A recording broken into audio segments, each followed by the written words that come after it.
What's up, everybody? It is a Wednesday. I guess it's technically afternoon now.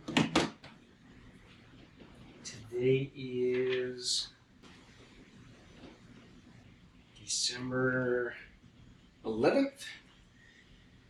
It's technically a rest day, but we're going to go ahead and do a little cardio session this morning. Got my Polar heart rate monitor on. I figured I'd record today and get some cycling in, maybe explain the what I'm doing, my program, my plan, that kind of stuff. So get on this very expensive deluxe bike as I reattach the little display here. All right.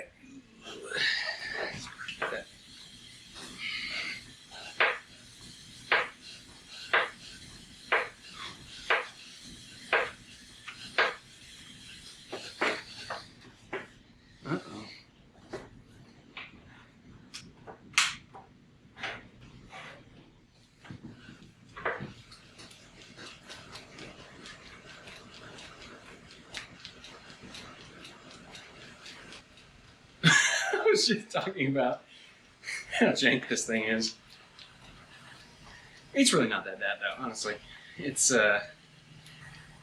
cheap, but it gets me moving. Gets the heart rate up. That's what I'm here for, so. Okay, that's good resistance. Alright, so the program. So, right now, I'm coming off of, well, I've been doing weight training for a while now, hypertrophy focused training, and that's coming after my previous block of training, which revolved around endurance running. I mentioned in another one of my videos that I had run an ultra marathon. Coming off of that endurance training block, I ran my first marathon. It was the Justice Run, and that was 2023. I think that one goes in October. And woo, that was something. Because I've never done like endurance training before. It's the first time I've ever tried it, and it's a little bit cringy, but the reason I got interested in it is because I read David Goggins' book, Can't Hurt Me. And then I listened to it. I like to use Audible on the way to work and back, or, anytime I'm driving any kind of distance, more than like a 15-minute trip, I'll put on an audiobook. But I read that, it just blew me away. Of course I knew people ran marathons and stuff like that. I didn't know about ultras though, and how bonkers some of them can be. Doing it's like days of running. Stuff is just nuts. So that blew me away. Super inspiring stuff. The guy is, a sample of one. He's totally unique. There's some stuff with his philosophy that I'm shaking my head at, but he is who he is. He has his own stepwise fashion that led him to where he is now. So anyway, I read those, I listened to those, and I was like, you know what, I kind of want to try that. I didn't hate running in the Marine Corps. I didn't like it, but I didn't hate it. Especially, when you get into that groove and you're just trekking along. That can be really nice, especially you get the runner's high. You finish, you feel like you're on top of the world kind of thing. So started training for that, and I want to say I gave myself 6 or 7 months to prepare for that, and that's from I hadn't run at all. So I built a decent foundation, a decent aerobic foundation.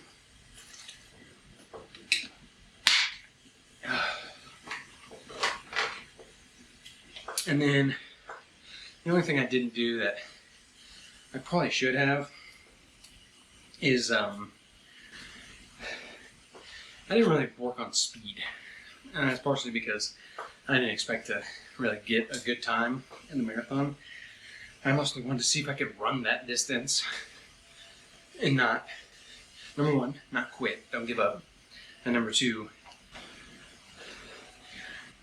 see what it's like. How painful is it? How miserable is it? Might sound a little masochistic, but I wasn't like trying to hurt myself. I was just curious how hard it really is. And I found out. I can't even remember my time. I think it was like 4 hours and 17 minutes or something like that. No, slow. But, you know, I'm not gonna make any excuses. It was a hell of a day though, that's crazy. As soon as so it's, the run is by the Trinity River down in Fort Worth. And what I did was, of course I had to get up super duper early, drive down there.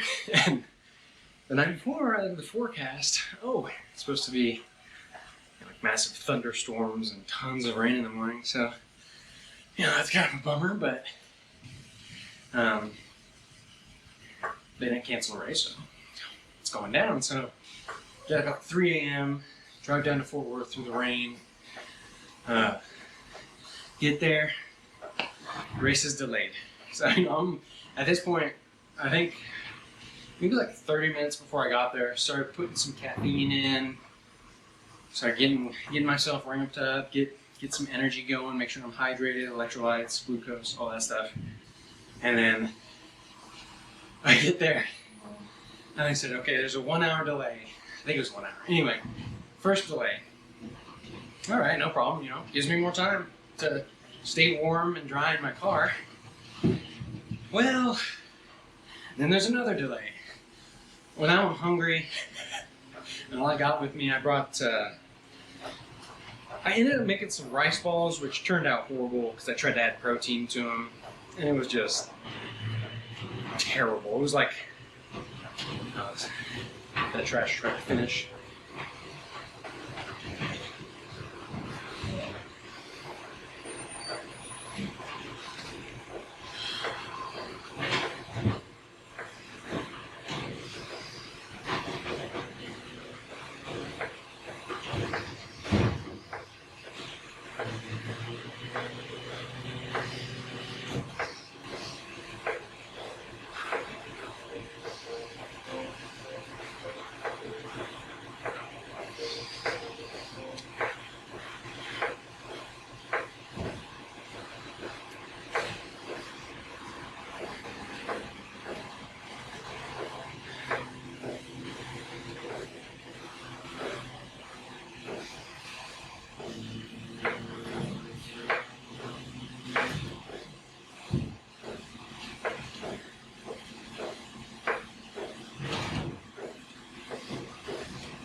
Okay, I think he's probably far enough to where I'll be audible again. So, where was I? Yes, I mean those horrific rice balls. They were good until I added, and you know, just, when you hear it, you'll be like, dude, really? I put vanilla chai protein powder in the rice balls. Yeah, big mistake. They were terrible. So I ended up eating like 2 of them, and I was like, I think I might get sick if I try to keep eating these, so nixed that idea. I think I just threw them away. And then at Go Jill's, a bunch of really Noon, NUUN, something like that, like electrolyte and glucose tabs. And you just throw them in those little hydro flasks, shake them up, and then use those for hydration and electrolytes. I guess let's go hand in hand. Gotta slow down. I'm like 160 here. So anyway, multiple delays. Talking to folks out there. People are getting a little nervous. But the race went on. Well, I think it was 3 hour late start. But we started. It's pouring down rain. I mean pouring. It, like, thankfully, I had seen the forecast, and so I bought some waterproof socks. And then I ended up doing a waterproof treatment on my race shoes. And it worked great for like the first 5-6 miles. And then I think I stepped in a deep enough puddle that it splashed up and broke the seal of those socks. And then once water got in them, it's game over. I had an extra pair. I left them in the car, and my feet are already wet. Am I really gonna, at the halfway point, go out to my car, try to dry my feet, put on new socks? I said, whatever. It's not worth it. That's gonna delay me. I'm just gonna suffer longer. So I just trucked through, and man, maybe another time when I tell you guys about that ultra marathon. It's northwest of Munster that I did. We'll come to a solution to this problem, but I was almost at the halfway point, so like 12 miles in. And it felt like someone like took all the connections from my hamstrings, from my knee, and from my hip, and they were just like wringing my hamstrings out. Horrible pain. But it wasn't so bad that I couldn't run. So I just kept running, albeit slowly. People passed me, but it was really cool, man. There were some really encouraging people there. There were some guys that I talked to that I let them know, like, hey, it's my first endurance race ever. Never even ran a half marathon, so it's a full one. And they were super cool. Whenever they would pass me or lap me, they'd be like, hey man, you got it, keep going. So that was super cool. It was really, really neat atmosphere. The people out there were great. Of course, mostly like church groups and stuff, because I think the race is hosted or entirely put on by, you'll have to forgive me, I can't remember the name, but it's one of the churches down there in Fort Worth, and it was awesome. It was a great experience. I finished the race. Felt pretty destroyed. I've never had my actual knees, like my patella, be sore. That's a new experience for me. But yeah, got the race finished. My mom, my wife, and her sister, everyone was there supporting me. It was super cool, man. And we went to a restaurant after, and I put down an easy 1,500 calories, maybe more. It was super cool, man. I like to talk about peak experiences, I call them. Those moments in life where you're blown away that you get to experience the thing that's happening right now. Finishing a first marathon, or reaching the summit of a hike and seeing the beautiful view. You feel like you're really experiencing reality and enjoying it. I love that kind of stuff. And so that's kind of what I was like, you know what, let's go even further. So I started prepping for that ultra. So anyway, the ultra is a story for another day, because I want to get on to where we're at now.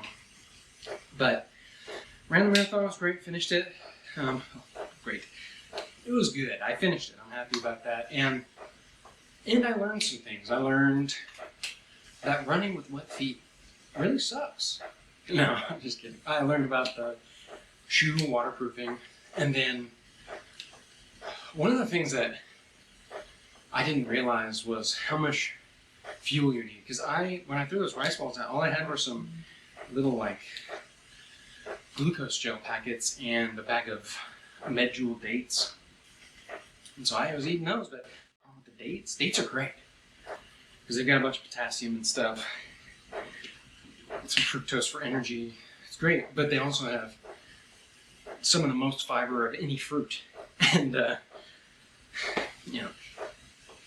having to pass gas every 15 minutes during a marathon, not very fun, especially when you've seen those images of people with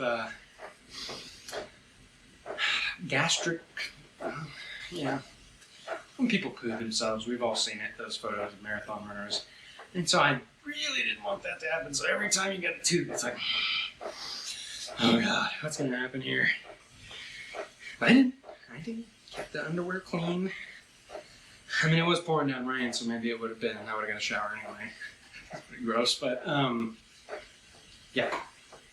After the marathon, I said, you know what? That's awesome. Really enjoyed that.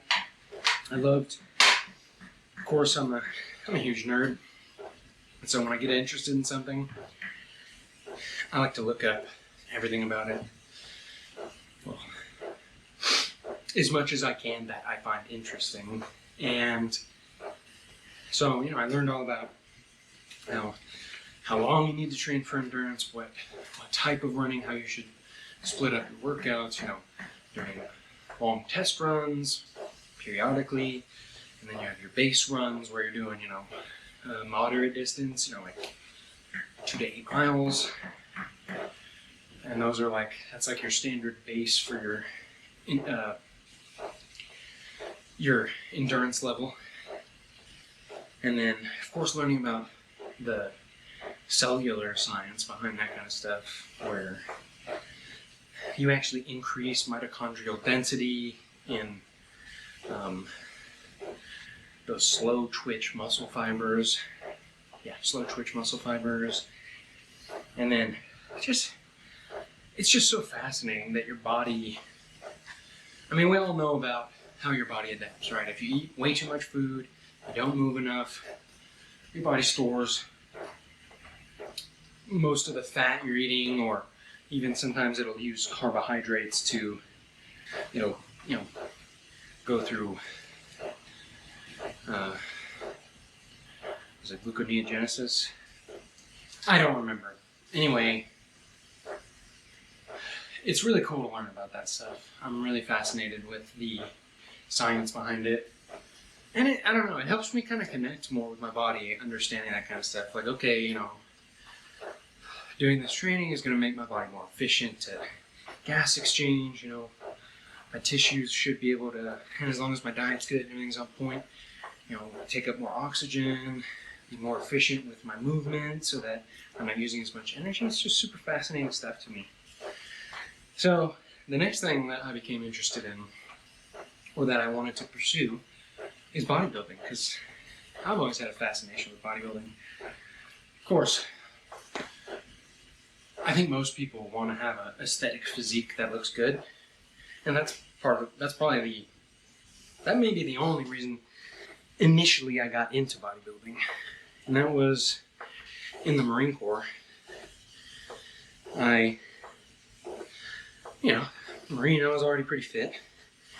I decided to start doing bodybuilding, see what I could do. And this is, even before this, in high school, I was interested in it. Like 6th grade, I started doing home workouts, lost weight, gained some muscle, and then just seeing my body change and the confidence and everything that came from that. It was just so cool. And so I made a return to it after that endurance training. And so I started looking into hypertrophy, trying to figure out what I'm going to do, and that's where I'm at now. I was going to compete, because I did main gain kind of cycle where I wasn't, I was logging my food and I was making sure I was at or a little above my calories each day for maintenance. So I have enough nutrients to put on muscle. And then I just started doing the basics, started with body weight exercises.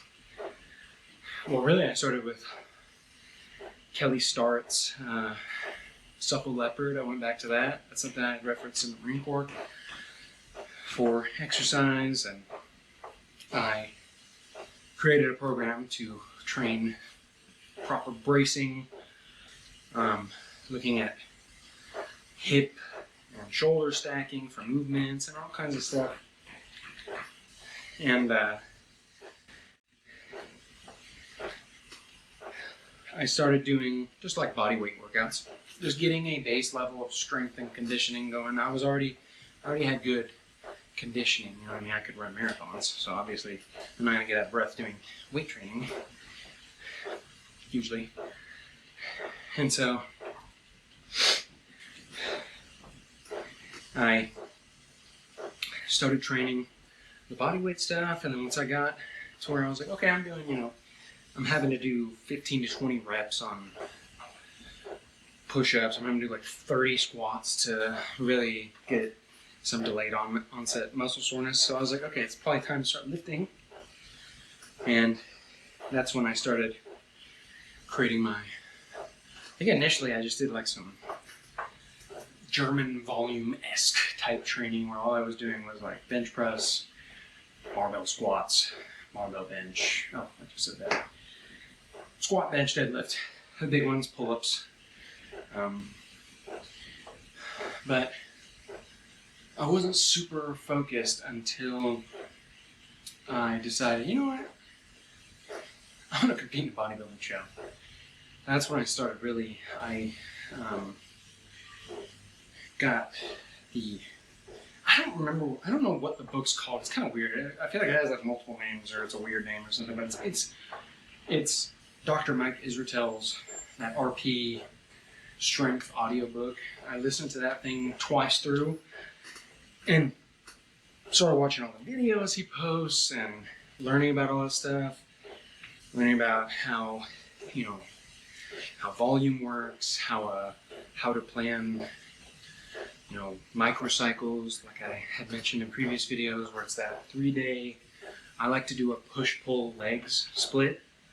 So it's like upper body front, upper body back, legs for 3, then you have a rest day, and then you do the same thing again. And you just keep doing that.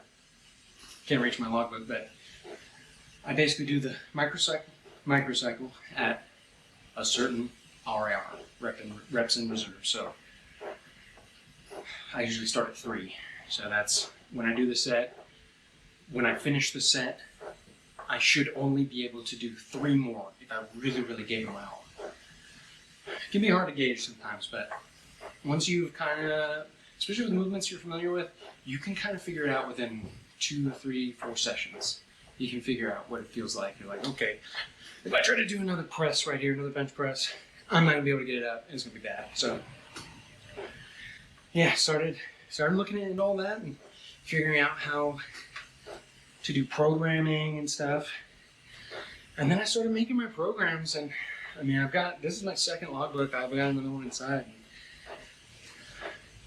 I've done that main gain phase, and then only about a month and a half ago, I finished a cutting phase. I got down relatively lean. I just wanted to see what things are looking like, if I need to do any specialization, and no, physique is looking mostly well-rounded.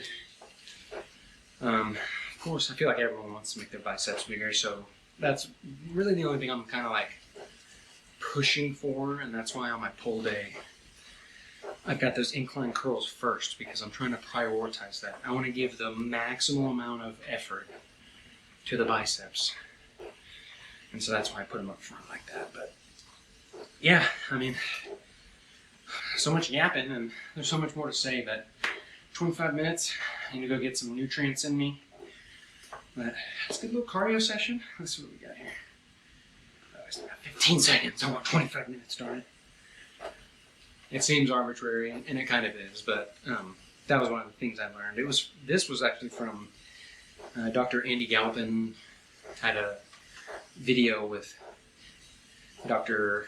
Andrew Huberman where they go over like everything fitness related. I think it's like a 4-part series or something like that. And he had mentioned that 25 minutes is kind of the minimum if you want to increase endurance capacity. So when I do cardio, I like to at least do 25 minutes. And there we go. So that's it. End that workout. Give you guys a little peek at the stats here. And then I think the next video is going to be, let's see, make sure I get that in frame there.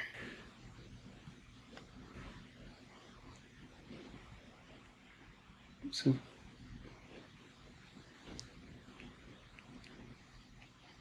yeah, the calories too are probably not accurate. I think most heart rate monitors or applications kind of overestimate how much you're actually burning. Yeah, that's it. Rest day cardio. Yeah, next videos will be these bad boys right here. So the ones I posted before were these guys, and then I just did the first microcycle of 0 reps in reserve. So the next video is going to be leg day of my final microcycle of this macro cycle, which is the whole. So when I start a 3-hour, go to 0, that whole thing is a macro. Because then at the end of that macro, I deload, which I'll talk about later. If you want to look it up, you can. I deload, and then I plan and start a new macro cycle. And then usually those big macro cycles, I'll have maybe, they're usually a month-ish long, maybe 4 to 6 weeks. I'll have 2 to 4 of those in what's called a mesocycle. And so right now, this mesocycle that I'm doing is massing.